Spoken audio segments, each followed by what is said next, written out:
오늘 말씀은 이제 3장 1절부터 21절까지 말씀을 봐야 되는데 일단 1장부터 21절 중에서 21절 말씀 한 절을 보게 되었습니다.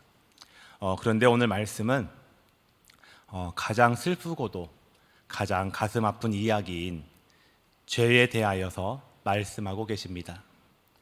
죄가 어떻게 들어왔고 번져나갔는지를 보여주십니다. 죄가 번져나가게 된 이유 중 가장 큰 역할을 맡은 것이 우린 뱀이라고 생각합니다. 하지만 하나님께서 창조하신 창조물들 중에 악하게 창조하신 것이 있었을까요? 그렇지 않습니다. 창세기 3장 1절 말씀을 보면 뱀이 가장 간교하다고 되어 있지만 이 간교하다에 해당하는 히브리어 원어는 아룸이라는 단어입니다. 그 뜻은 슬기로운 자, 슬기롭다로 번역하고 있습니다. 이것을 통해 알 수 있는 것은 긍정적으로는 영리하고 신중한 것을 뜻하며 태초에 하나님께서 지으신 것 가운데 좋지 않은 것이 하나도 없었다는 것을 우리에게 알려주시고 계신 겁니다. 하나님께서는 모든 것을 조화롭게 창조하셨음을 말씀하십니다. 예수님께서 제자들을 파송하시면서 뱀과 같이 지혜로우라고 하신 이유가 바로 이런 이유에서일 겁니다. 하지만 뱀은 하나님께 영리함을 선물로 받았으나 사단의 하수인이 되어 인간을 유혹하여 범죄케 하는데 앞장서게 되고 그 결과 하나님의 저주를 받고 성경에서 사단과 동일시되거나 사악하고 교활한 자의 대명사로 불리고 있습니다. 뱀이 왜 사단의 하수인이 되었는지 성경에는 기록되어 있지 않지만 짐작해 보건대 뱀은 자신의 지혜로움에 도취되어서 거만하였던 겁니다. 그러다 보니 하나님조차도 두려워하지 않는 마음이 들었던 겁니다. 그런 교만한 뱀을 사단이 들어가 사주하여 인간을 유혹해 하였던 것입니다. 지혜에 도취되어 있던 뱀일지라도 사단보다 능력이 많지는 않았었기에 범죄를 저지르고 만 것입니다. 우리도 내가 가진 것으로 오는 거만함에 빠지지 않기 위해 늘 깨어 있으시기를 바랍니다. 또 한편으로는 뱀도 선악과에 관심이 있었지 않았나 싶습니다. 참새가 방앗간을 그냥 지나지 못하듯 뱀은 선악과 주변을 맴돌았던 것이고 하와도 선악과에 관심이 있었기에 그 자리에 있게 된 겁니다. 동산의 모든 실과를 먹을 수 있고 어디든 갈 수 있는 자유로운 존재였는데 왜 하필 선악을 알게 하는 실과 앞에서 이 둘이 운명적인 만남을 가지게 되었겠습니까? 성도는 범죄의 가능성으로부터 멀리 떨어져야 합니다. 눈에 보이면 죄에 빠지기 더 쉽기 때문입니다. 보면 갖고 싶고 갖고 싶으면 욕심이 생깁니다. 또 욕심이 생기면 죄를 짓기 마련입니다. 비가 오는 날 밖에 나가면 비에 젖을 수밖에 없는 것처럼 범죄의 가능성이 있는 곳에 나아가면 보게 되고 보면 욕심이 생기고 유혹에 빠지게 되어 죄를 지을 수밖에 없는 것입니다. 죄는 보는 것으로 시작해서 유혹에 빠지고 죽음으로 끝나고 맙니다. 사단과 하와의 이야기를 잠시 각색해서 살펴보도록 하겠습니다. 뱀이 이야기합니다. 동산 모든 나무 열매를 먹지 말라고 하셨다며? 그러니까 하와가 대답합니다. 아니, 모두 먹을 수 있지만 동산 중앙에 있는 나무는 먹지 말라 하셨어. 우리가 죽을까봐 먹지 말라고 그렇게 말씀하셨어. 그러니까 뱀이 이야기합니다. 아니야, 죽지 않을 거야. 그것만 못 먹게 하는 건 무언가 특별함이 있는 거야. 하나님께서 능력이 있으시고 특별하신 건 그 열매를 드시기 때문일 거야. 혼자만 특별하시려고, 혼자만 누리시려고 욕심이 나서 너희에게 먹지 말라는 거야. 그러니까 적을 때 죽지 않아. 하나님은 너희가 먹고 하나님처럼 될까 봐 못 먹게 하는 거라고. 2장 17절 말씀을 통하여 하나님께서는 동산 중앙의 열매에 대해 분명히 경고하셨습니다. 먹지 말라. 먹으면 반드시 죽는다. 그런데 하와는 그 명령을 무시했고 그곳에 나가 범죄를 짓게 된 겁니다. 사단은 하나님의 말씀을 왜곡함으로써 하나님께서 우리들의 활동을 제한적으로 속박하는 분으로 인식하게 하여 우리를 향하신 신실하심에 불만을 갖게 만들고 불만을 품게 하여 하나님의 말씀에 불순종하게 만듭니다. 사단의 유혹은 달콤하여 우리의 입맛에 충분히 매력적인 것으로 유혹합니다. 그 유혹은 먹음직도 하고 보암직도 하고 우리의 욕망을 채워줄 만큼 탐스럽게 보입니다. 하나님의 말씀에 기반을 두고 있는 까닭에 성도들을 유혹하기에 용이합니다. 꼭 예수님을 믿어야 구원을 받을 수 있는 것인지, 하나님은 사랑이 많으시니까 너희들이 그렇게 할지라도 용서해 주실 거라고 유혹하며 예수님의 십자가 공로를 희석시키고 말씀을 안 지킨들 무슨 상관이 있냐며 우리를 충동질합니다. 예수님 중심, 말씀 중심으로 살아가는 삶을 세상 중심, 자기 중심의 삶으로 살아가도록 해서 결국 파탄에 이르게 하려는 겁니다. 죄에 빠져 죽어가는 우리를 하나님께서는 그냥 버려두시고 죄에 빠진 우리를 모른 척 하실까요? 아닙니다. 주님께서는 그렇지 않으십니다. 하나님께서는 먼저 죄에 빠져 죽어가는 우리를 찾아와 불러주십니다. 창세기 3장 8절 9절 말씀입니다. 그들이 그날 바람이 불 때 동산에 거니시는 여호와 하나님의 낯을 피하여 동산 나무 사이에 숨은지라. 여호와 하나님이 아담을 부르시며 그에게 이르시되 내가 어디 있느냐. 제가 한 7살, 8살 정도 되었을 때 어느 토요일이었습니다. 점심을 먹고 여느 때와 같이 저는 친구들과 놀기 위해서 나오려는데 어머니가 저를 붙드셨습니다. 그러면서 말씀하시기를 조금 있다가 우리 목욕탕을 갈 거니까 너 나가지 말던지 아니면 나가서 조금만 놀다가 들어오너라 라고 저에게 말씀을 하셨습니다. 그러면 저는 어떻게 했습니까? 당연히 조금만 놀다가 집으로 곧장 들어오겠다고 어머니한테 약속을 했습니다. 그런데 놀다 보니까 어머니와 목욕탕을 가기로 한 약속이 잊혀졌겠죠. 그래서 그냥 신나게 친구들하고 놀고 있는데 한참 시간 지난 후 어디선가 누군가 저를 부르는 목소리가 들려옵니다. 어머니께서 저를 찾으시는 거죠. 의용아, 네가 어디 있느냐 찾으시는 겁니다. 엄마의 말에 불순종하고 약속한 거 거짓 약속도 어기고 어디 있냐라고 어머니는 저를 부르셨고 어머니의 부름에 놀란 저는 친구들 사이에 몸을 숨겼습니다. 어머니가 저를 못 보고 지나가길 바랬던 거죠. 하지만 어머니는 이내 우리가 놀고 있는 곳으로 오셨고 저를 발견하시고는 화를 내셨습니다. 그렇지만 저는 화를 내는 어머니한테 뭐라고 했겠습니까? 엄마 나 더 놀고 싶어. 목욕탕 가기 싫어. 엄마 혼자 가. 그랬더니 엄마가 어땠을까요? 더 화가 났겠죠. 어머니의 화를 더 돋굴 뿐이었습니다. 그래서 어머니가 저를 끌고 가려고 하는데 저는 안 되겠다 이러다 엄마한테 잡혀가겠다 싶어서 냅다 달리기 시작했습니다. 제가 생각할 때 저는 상당히 빠르다고 생각을 했습니다. 엄마 정도는 내가 뛰면은 발 뒤꿈치도 못 따라오지 포기하고 가겠지 하고 달리기 시작했습니다. 달리다가 뒤를 뒤돌아봤습니다. 당연히 엄마가 못 쫓아올 줄 알았는데 저희 어머니는 자전거를 타고 쫓아오기 시작했습니다. 그래서 힘이 점점 빠지고 거리가 줄어들면서 이러다 잡히겠다 싶어서 어떻게 했을까요?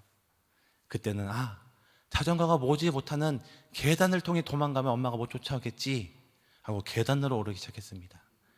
계단을 오른 후 다시 봤더니 어머니는 자전거를 버려두고 거기에 자전거를 내팽개치고는 저를 쫓아오기 시작했습니다. 이에 힘이 다 빠진 저는 어느 정도 도망가다가 결국 어머니에게 잡히고 말았습니다. 근데 그때 어머니한테 잡혔던 곳이 어디였냐면은 이제 큰 다리가 있었는데 그 다리를 지나고 그 다리 옆에 방앗간이 하나 있었습니다. 근데 그 방앗간 옆에는 겨울에 쓸 장작을 가지런히 패서 쌓아뒀더라고요. 어머니는 눈에 보이는 그 장작 하나를 들고 저를 신나게 화풀이 하듯 저를 때리기 시작했습니다. 엉덩이며 허벅지며 사정없이 맞았습니다. 그렇게 빨갛게 엉덩이와 허벅지가 빨갛게 부은 상태로 저는 어머니 손에 끌려 목욕탕에 가서 더러워진 몸을 씻고 또 아픈 마음에 눈물 흘리는 저를 어머니가 그러니까 왜 도망갔냐고, 엄마가 불렀을 때만 가서 이렇게 안 맞았지 라며 하면서 어머니가 저를 달래주셨던 기억이 있습니다. 우리의 욕심과 욕망을 쫓아 살아가다 보면 죄에 빠져 하나님께 나아갈 수 없어서 우리는 숨어 있을 수밖에 없을 때가 있습니다. 하지만 하나님께서는 우리가 있는 곳을 찾아 거니시며 부르십니다. 아담과 하와는 죄로 인하여 하나님께서 오시는 소리를 듣고도 나무 뒤로 숨어 버립니다. 잘못을 저지른 후 집에 있을 때 부모님 오실 시간이 되면 모든 소리에 예민해지기 마련입니다. 그래서 문 밖에서 발자국 소리나 문 여는 소리, 부모님이 부르는 소리가 들리면 위축되고 두렵듯 아담과 하와는 하나님이 오시는 소리를 듣고도 두려웠던 것입니다. 예전 같으면 하나님이 오시는 소리를 듣고 기뻐 하나님을 맞이했을 텐데 그들의 죄가 하나님께 나아가는 것을 기쁨을 두려움으로 바꿨던 것이죠. 죄는 이처럼 우리에게 두려움을 야기시킵니다. 평소엔 부모님이 오실 시간을 기다립니다.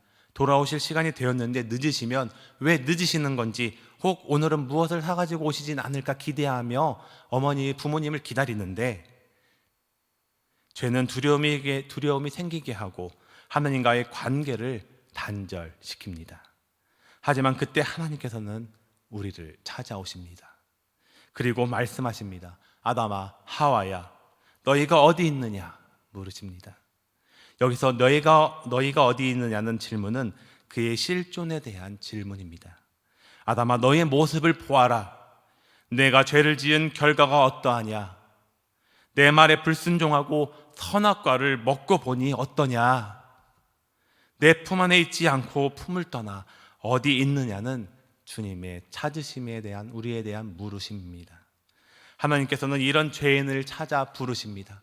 하나님을 떠나 자기 욕심과 욕망을 채워 살겠다며 떠난 하나님 말씀에 불순종한 자녀이지만 그런 우리를 찾으십니다. 네가 왜 그랬냐고, 너 이제 혼나야겠다고 부르신 것이 아니라 우리의 고통과 상처를 치료해 주시려는 부르심입니다. 죄에 빠져 하나님과 관계가 단절되어 죽어가는 우리를 회복시키시려고 우리를 찾아오시는 것입니다. 저 잘났다고, 저 혼자 마음대로 잘 살아보겠다고 하나님을 떠나 죄에 빠져 하나님의 형상을 상실해가는 자녀일지라도 포기하지 않으십니다. 우리는 그분의 자녀이기 때문입니다. 자녀가 아파하면 부모는 더 아파하고 슬퍼하듯 하나님도 자녀인 우리가 죄로 인하여 아파하고 또 고통하면 오히려 하나님께서 더 고통스러워하시며 아파하십니다. 우리의 죄로 인하여 그분이 주신 축복, 사랑, 풍요, 기쁨을 잃는 것을 안타까워하십니다. 그래서 잃었던 이 모든 것을 다시 누리게 하고 싶으셔서 우리를 찾아와 어디 있냐고, 내 품으로 나오라고 잃은 양 한 마리를 찾아 비, 바람, 험한 산길 찾아 헤매이는 목자의 심정으로 우리를 부르십니다. 죄 중에 빠져 죽어가는 줄도 모르고 살아가는 우리를 찾아오고 하나님은 우리를 부르고 계십니다. 우리를 부르시는 그 음성이 오늘 우리에게 들리기를 바랍니다. 두 번째로, 하나님께서는 죄에 빠진 우리를 사랑으로 덮어주십니다. 창세기 3장 21절 말씀입니다. 여호와 하나님이 아담과 그의 아내를 위하여 가죽옷을 지어 입히시니라. 아멘. 창세기 1장 2장은 하나님께서 이 세상을 어떻게 창조하셨는지 보여주십니다. 하나님의 위대하심과 전능하심에 대해서 말씀하십니다. 그러나 창세기 3장은 더 큰 것에 대하여 우리에게 말씀하십니다. 그것은 바로 우리를 향하신 사랑입니다. 자신의 형상으로 만든 인간을 향해서 단 한 명의 생명도 무가치하게 여기지 아니하시는 위대한 사랑을 우리에게 보여주십니다.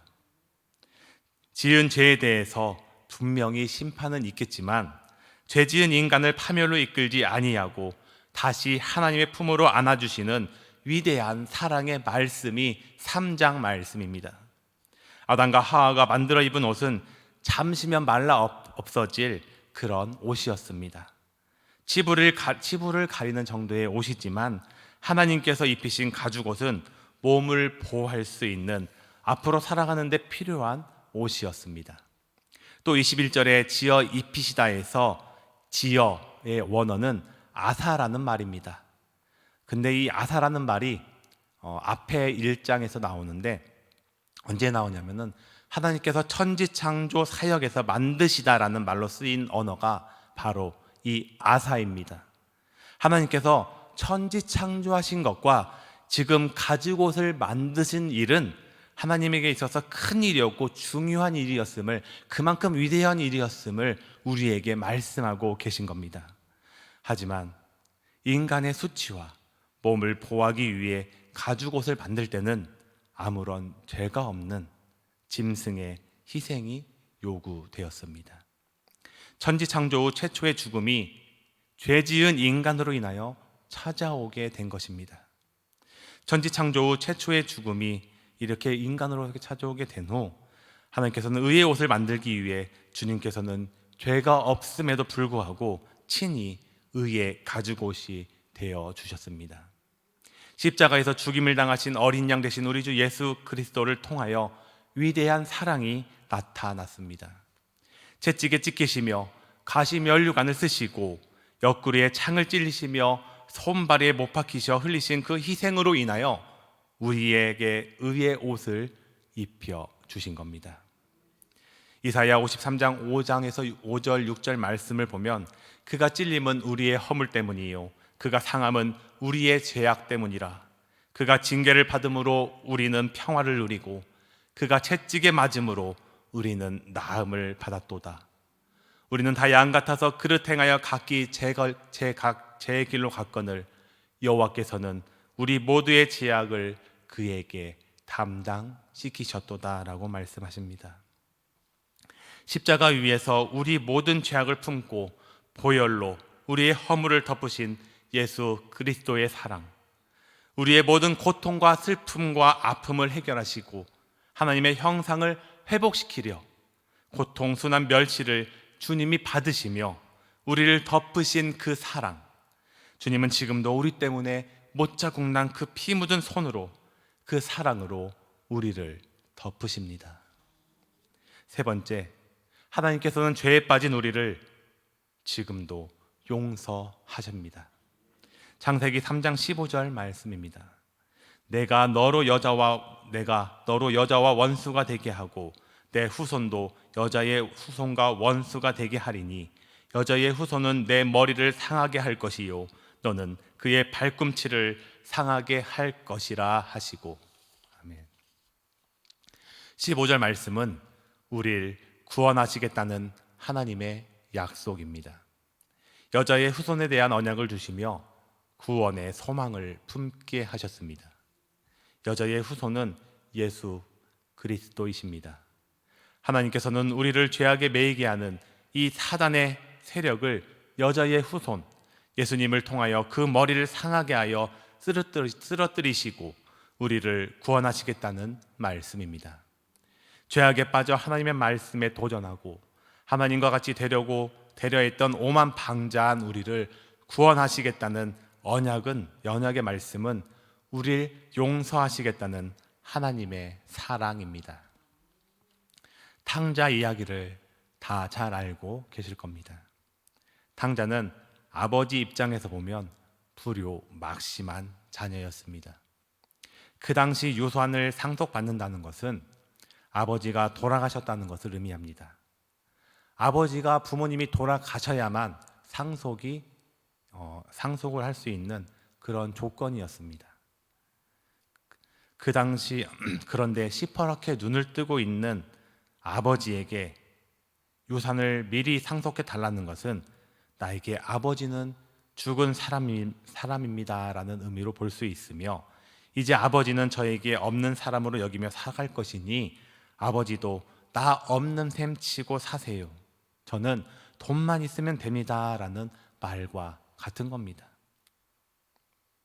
돈과 아버지를 바꾸겠다는 겁니다. 물론 그 재산이 지 것도 아닙니다. 그렇게 나간 탕자였지만 이 아버지는 탕자가 나간 그날부터 집으로 돌아오는 길이 가장 잘 보이는 위치에 서서 탕자가 오는지 바라보고 있었던 겁니다. 어느 날 갑자기 보니까 탕자가 오는 것을 보고 달려나간 것이 아니라 늘 그 자리에 서서 집 나간 탕자를 기다렸던 겁니다. 집 나간 탕자를 기다리며 길을 바라보고 있었던 이유는 탕자를 용서하였다는 아버지의 표현입니다. 아들아, 나는 네가 집이 싫다고 나간 그날부터 널 용서하며 기다리고 이곳에 서서 널 기다린단다. 언제라도 아무 때라도 집으로 돌아오려무나 난 네가 무사히 돌아오기만 한다면 다 괜찮단다. 이렇게 말하는 게 아버지의 마음 아니겠습니까? 탕자가 그렇게 하고 나간 날부터 이미 용서하고 기다린 겁니다. 하나님께서도 죄를 짓고 아직 죄에 대한 대가를 치르기 전인 우리에게 가죽옷을 지어 입히시고 내가 너희를 구원하고 죄로부터 자유케 하려고 이미 대책을 세워뒀으니 걱정 말라고, 근심하지 말라고, 좌절하지 말고, 딴 생각하지 말고 소망을 품으라고 15절 말씀을 주시며 이미 용서하셨음을 우리에게 표현하여 주고 계신 겁니다. 우리에게 알려주시는 겁니다. 용서는 그만한 대가를 지불하거나 배상은 후에 받는 것이 용서 아닙니까? 잘못을 빌며 용서를 구하든지 물건을 상하게 했으면 그에 합당한 배상을 한 후 상한 부분을 고쳐준 후 용서를 받는 것이 용서 아닙니까? 하지만 우리 아버지 되시는 하나님께서는 먼저 용서해 주셨습니다. 그 사랑으로 우리를 굴복시키십니다. 그리고 준비하신 기쁨과 인생의 풍요로움을 우리에게 선물로 쏟아 부어 주십니다. 죄에 빠진 우리를 찾아와 친히 나눠주시는 그 사랑의 선물을 받아 누리시기를 바랍니다. 이 시간 어린 양의 피가 우리의 죄를 씻고 축복된 생애로 만드시는 하나님의 손길 안에 인도하심 받는 저와 이 자리에 모든 성도님들 되시기를 바랍니다. 기도하겠습니다. 사랑하는 주님, 오늘도 우리는 내가 홀로 살아가겠노라고, 세상에서 편안한 삶을 누리겠노라고, 아버지 지금도 그것이 사단의 유혹인지 모르고 아버지 그 유혹에 빠져 하루하루를 주님으로부터 멀어져 가며 살아가고 있습니다. 주님, 우리가 이 세상의 모든 것에 마음을 뺏기지 않도록 우리의 마음을 지켜주시고, 아버지 우리가 세상의 어떤 소리가 아닌 오직 주님의 음성에, 주님의 말씀에 귀 기울이며 살아갈 수 있도록 도와주시옵소서.